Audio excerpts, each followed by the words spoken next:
What's going on, everybody? TheKennyDubz here with another Megaman exact character overview video. Today we're going to be taking a look at Bass and Treble, as they will release soon in the global version. Alright, here we are taking a look at Bass and Treble. I'm just going to go unlock them here real quick. Alright, there we are there. Now let's take a look at their splash screen. Not too bad. Now, there are a few things I don't like about Bass and Treble right off the bat. First, this is basically a character we already had, for the most part, at least design-wise. They just added Treble here. Second, this is actually the last standard pool character that we get in X Dive, at least in the Taiwan version, which is what I'm playing right now. So, yeah, this is going to be the last journal pool character. I don't know what event they're going to bring with him. 0x said that there's going to be a rerun event. I believe. I have a screenshot for it. I didn't upload the video yesterday, because instead of uploading the video yesterday, I took a nap and I played Final Fantasy 16. So, apologize about that. But let's take a look at Bass's skills here. First up, we have the Treble Assault. Calls for Treble to quickly assault the target in front of... target in front of relative terrain, dealing 387% attack damage, and 50% damage to whatever it penetrates after the target without taking any damage during use. It's pretty neat. Like, overall, I like this as a concept of Bass and Treble. What I don't like is when we got it, and yeah, basically when we got it, and the fact it's the last standard character. But first up, for the modifier chips, we have hard increased damage 50% after penetration, mobility reduced prep time by 20%, and then showtime, not suffer negative side effects while using Treble Assault. So you basically get true showtime on this skill by using this chip, which you're going to use most of the time anyway, especially if you're doing PvP. Following that, we have the Treble Slam. Calls the Treble to quickly slam the target, dealing 154% attack damage to the target, which may cause the target to become immobile. No damage taken during use. Not bad. This actually was pretty funny to me, to be quite honest. First up, we have, for the modifier chip, we have weakness detection. The probability of Treble Slam causing mobility is increased by 30%. Let me check something real quick. Okay, so I had to check on the wiki. Luckily, it apparently has a base chance of 50% to inflict immobilize, which is actually a lot higher than I thought it would be, to be quite honest. So that's pretty cool there. It increases the chance by 30%. The next modifier chip, we have synchronized charge. From accelerated when used, increasing movement speed by 35%. Not bad there. And then finally, weapon seal. After hitting, render target unable to use a weapon. So as you can see here, this skill is heavily weighted towards PvP. Right here. Although you do have access to synchronized charge, you can use that in PvE as well if you want to use it for race mode, or you know, something like that, which isn't too bad. For the passive skills here, we have Basinium, reduced damage taken by 15%, and when target is immobile, increased damage done by 20%, which isn't bad. Inherent 15% damage mitigation, and then 20% damage amp when the target is immobile. It's with the variable weapons system. I like this name for passive, to be quite honest. When a melee weapon is equipped, hurl a chakram that will travel across the ground and damage all targets in its path, dealing 156% attack damage, which is actually quite high. Penetrating targets, its damage will be reduced to 50%. Effective limit trigger starts a few second cooldown. When attacking with a non-melee weapon, fire 3 additional shots of homing shooting claw, penetrates targets in terrain obstacles, with a tracking effect dealing 45% attack damage. This effect only trigger starts to 45 after 30-second cooldown.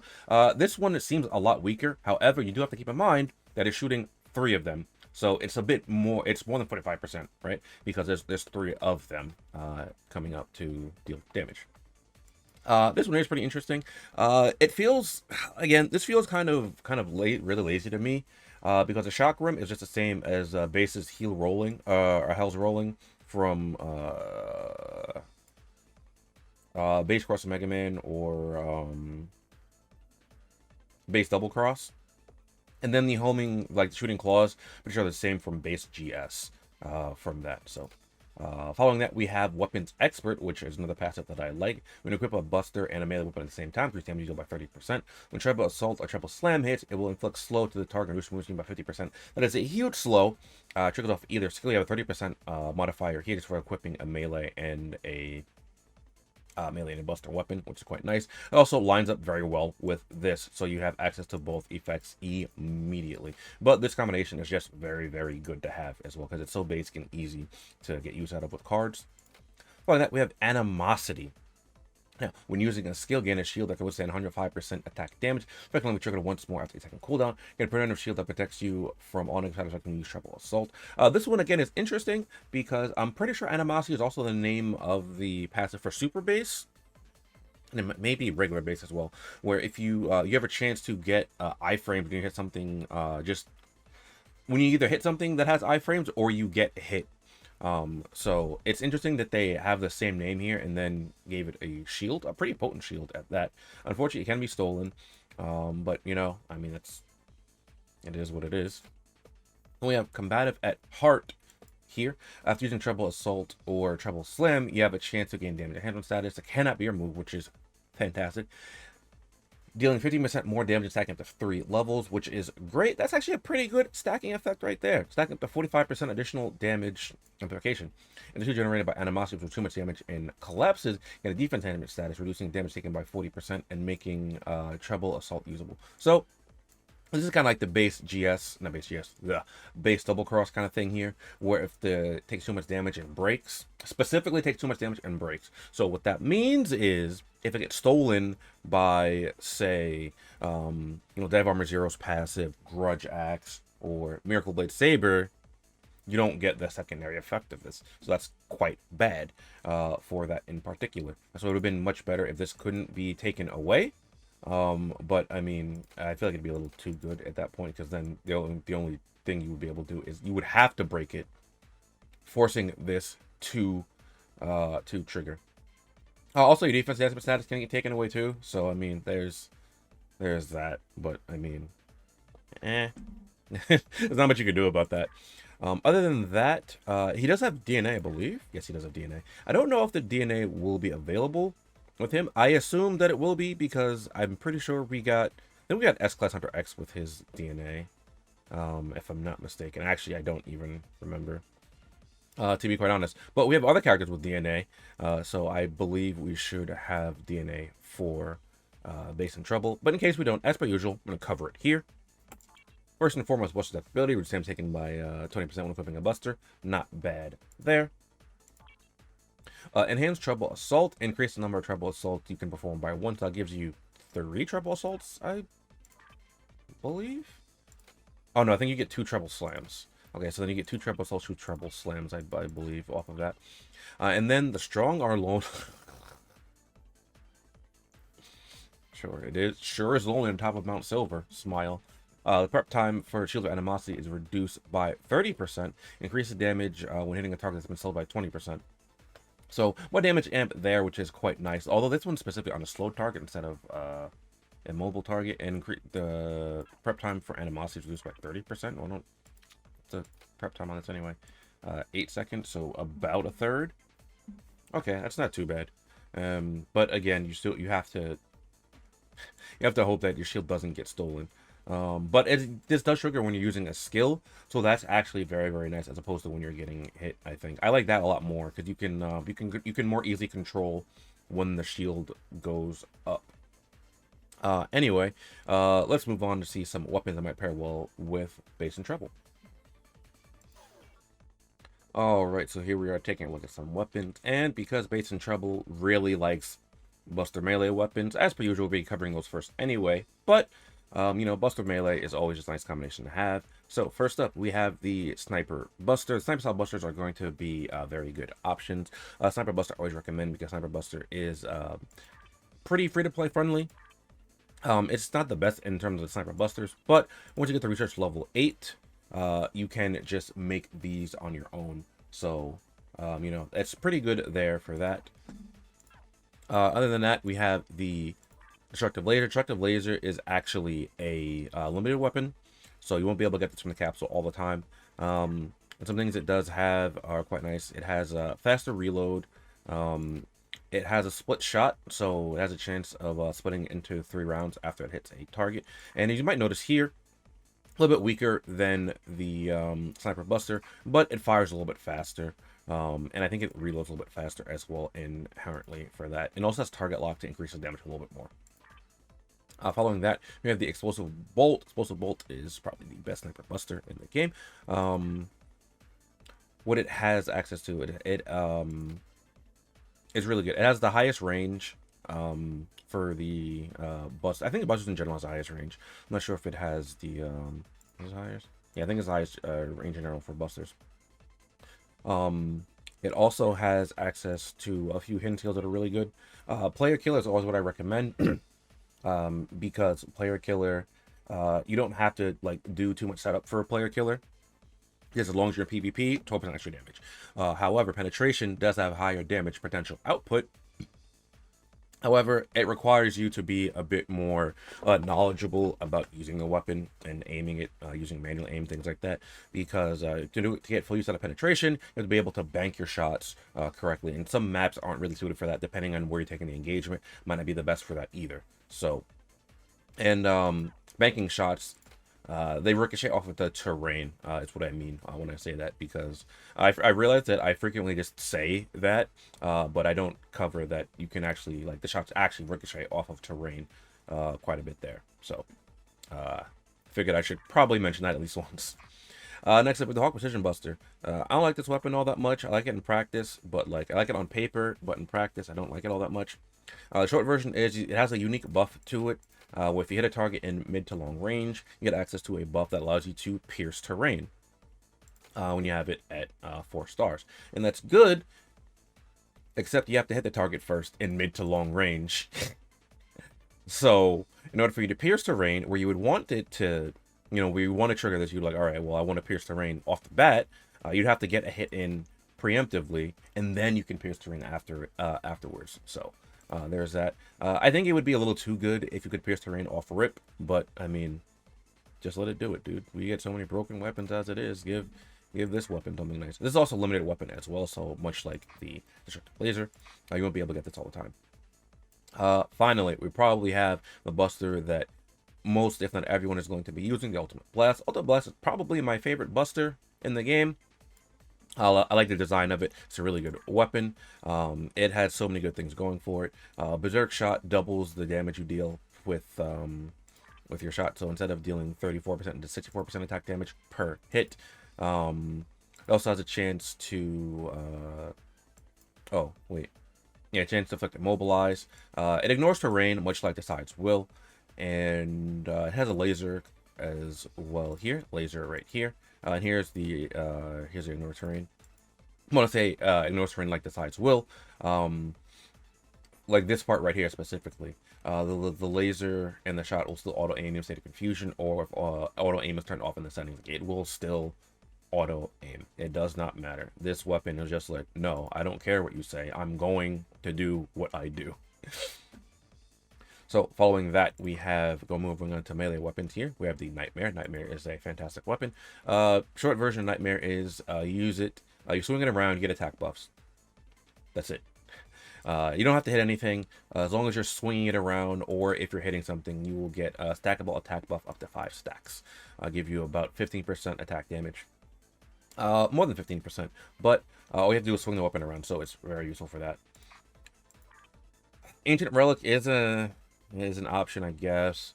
I don't really recommend this weapon all that much on base and treble, just because, especially for PvP in particular. I guess kind of in general, really. But Ancient Relic uses for its utility. It has a Protect Rune and Speed Rune.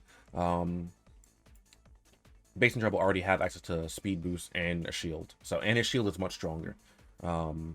So you definitely don't want to overwrite your stronger shield with this. So this is an option you can use, though, if you're having trouble staying alive, maybe like a PvE scenario, but I wouldn't recommend this all that highly in base and treble for PvP. Following that, we have the Grudge Axe. Grudge Axe is still a good weapon. Not as good as it once was, because we have something a lot better now. But what Grudge Axe does is it's very unique. It is one of the few weapons that can steal buffs from the opposition. At a 60% chance per hit, same with dash slashing, you have a pretty good chance of triggering the buff steal. Also has a chance to inflict out of control, so their horizontal movements will be swapped. A Red Lotus Saber. Red Lotus Saber is also a fantastic weapon as well. It has so many things going for it. It has dot damage, damage over time with the burn. It has defense, crush, and destroy armor, so the increased damage you deal by 24%. It has a speed boost as well, boosting your speed by 28%. And it has Red Lotus Salvo, which puts up a fire pillar, deals 150% attack damage to all targets in range. However, what it also does is it also causes the burn off of that as well. And I believe Fiery Pursuit can trigger off of this. Yeah, causing burning because of the fire pillar. So that's all very, very nice for that. However, you can just use Miracle Blade instead, because Miracle Blade is probably the best melee weapon now in the game. So Miracle Blade is very, very good. It has range options for you with Dark Energy Blade and Arc Energy Blade. It has shortness cooldown. It has access to slow, which is actually very, very good on someone like Bass and Treble, because if you can manage to get close enough and not get deleted immediately by some of the better units, you know, you have the 50% movement speed reduction on the opposition, and then on top of that, you will have access to your additional damage modifiers, because Bass and Treble have that built into them. You also have Status Steal, which is the Grudge Axe ability, but guaranteed. Now, the thing with this one is, this is guaranteed, but on a 3-second cooldown. Grudge Axe is just a 60% chance per hit. So that's something to keep in mind as well there. And I don't remember if this has hidden skills on global, but if it does, defense reduction, special attack, what you're going to be going for, most likely. You can go for Enhanced Energy Blade as well. You don't want Player Sentinel on this weapon, because you're using this weapon because it deals damage and it's really, really good, not because you want to run Player Sentinel.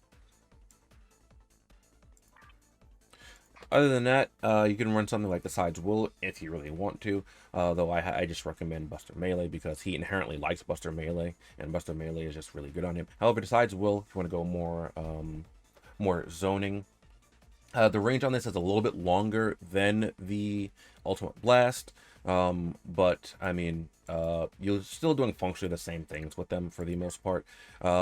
This ignores terrain right here. It has a laser, has tracking missiles, you know, all that fun stuff you have access to.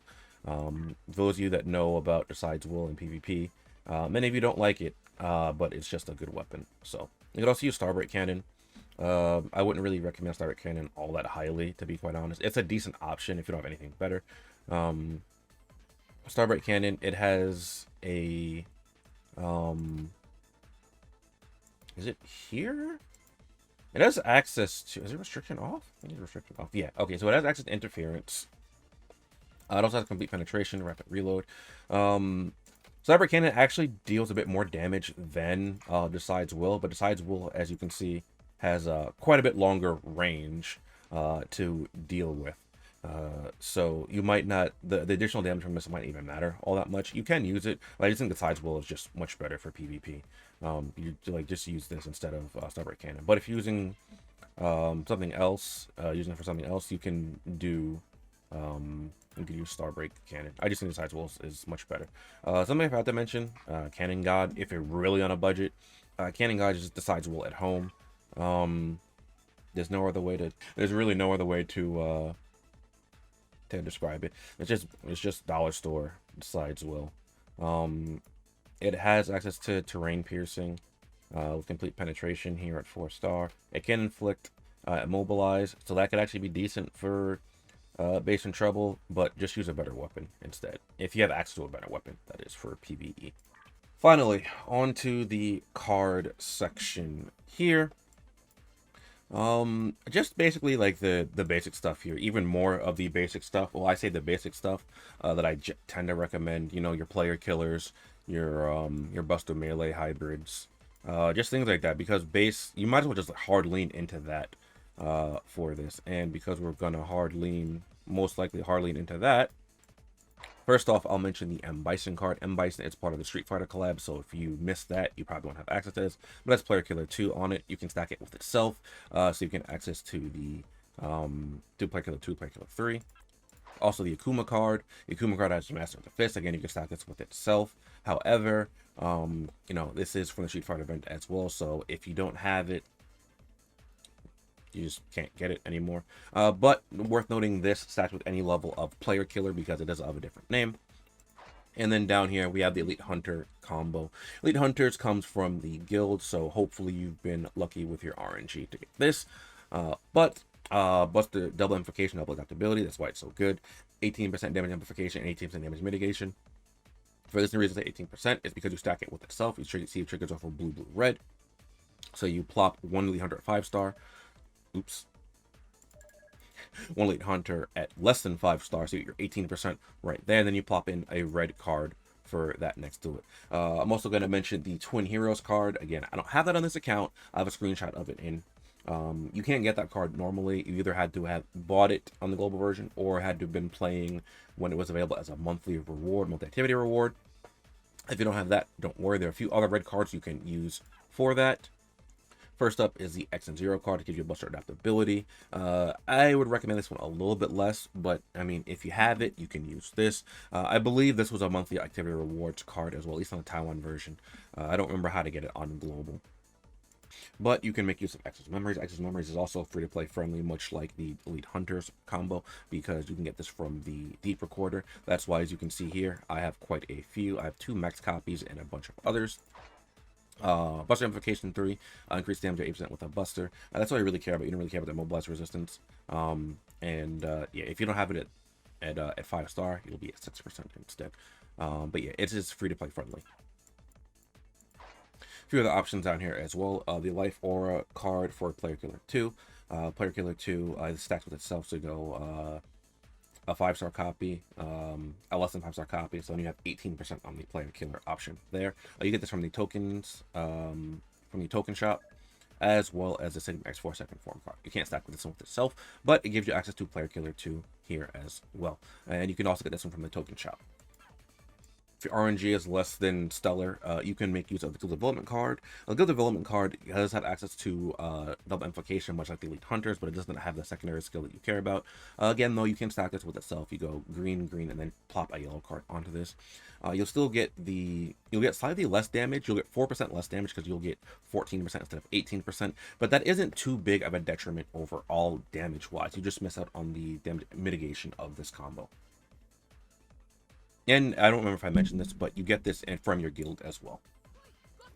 Alright, that's going to be it for this video. This video might be a bit shorter too, because it's starting to storm outside, and I don't want my power to go out mid-video, so I want to get this out as fast as I can. Should you pull for bass and treble? Honestly, no, probably not. Unless you really, really like bass and treble, there's no reason really to pull for this unit, especially if you're more into the PvP side of things.